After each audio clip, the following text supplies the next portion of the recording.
السلام علیکم ورحمۃ اللہ وبرکاتہ۔ حضرات، مجلس درس حدیث میں آپ سبوں کا استقبال کرتے ہوئے ہمیں بے حد خوشی ہو رہی ہے۔ آئیے بلا کسی تاخیر کے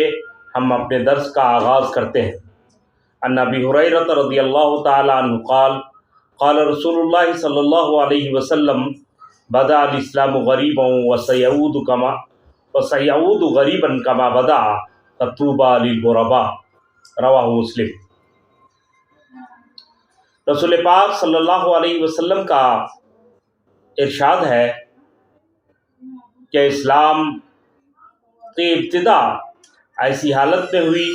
کہ وہ لوگوں کے لیے اجنبی تھا، اور عنقریب ایک ایسا زمانہ آئے گا جب پھر دوبارہ اسلام لوگوں کے لیے اجنبی ہو جائے گا، جیسا کہ شروعاتی دور میں اسلام لوگوں کے لیے اجنبی تھا۔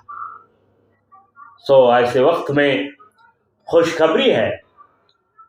ان لوگوں کے لیے جو اس اجنبیت کے ساتھ اسلام پر ڈٹے ہوئے ہیں، جمے ہوئے ہیں، اسلام کو اپنائے ہوئے ہیں، اسلام کو فالو کر رہے ہیں۔ دوستو، جیسا کہ آپ جانتے ہیں کہ جب اس دنیا میں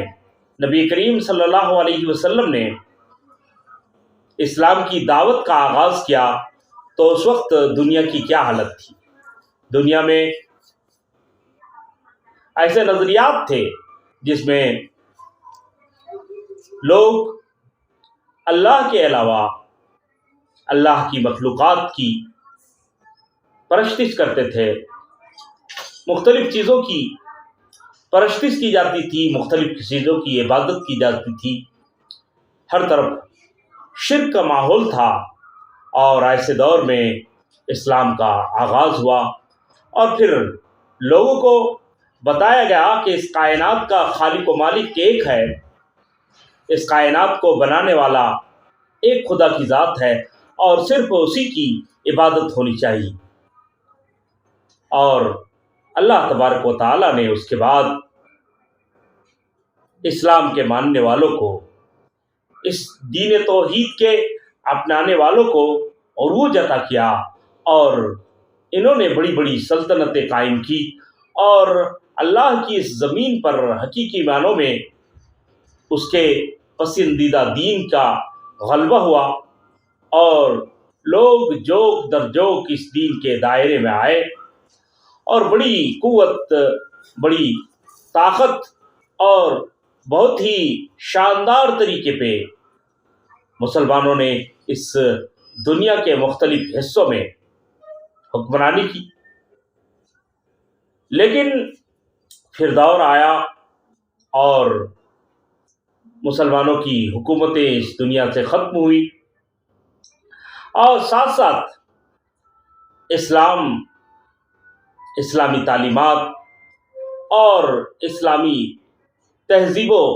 ثقافت پر بھی ایک طرح کا دور عروج باقی نہیں رہا۔ آج کا دور، اگر آج کے دور کی بات کیا جائے تو یقیناً دلائل کے حساب سے اسلام ایک غالب دین ہے، لیکن مسلمانوں کے رویے کے حساب سے اگر آپ دیکھیں، بلکہ آپ تھوڑا آگے بڑھ کر اگر دیکھیں تو آج کے دور میں لوگوں کا دین پر سے، مذہب پر سے، دھرم پر سے وشواس، بھروسہ اور اعتماد کم ہوتا نظر آتا ہے۔ صرف اسلام کی بات ہم نہیں کر رہے ہیں، بلکہ دوسری ادیان سے بھی لوگ بیزار ہو رہے ہیں، اور لوگ الحاد کی طرف بڑھ رہے ہیں۔ اس دور الحاد میں اگر ہم مسلمانوں پر نظر ڈالیں، مسلم معاشرے پر نظر ڈالیں، تو یہاں بھی ہم کو ایک طرح کا زوال نظر آتا ہے۔ مسلمانوں کا جو طبقہ دن بدن آگے کی طرف بڑھ رہا ہے، مسلمان جو دور نبوت سے دور ہو رہے ہیں، ویسے ہی پھر ایک مرتبہ دوبارہ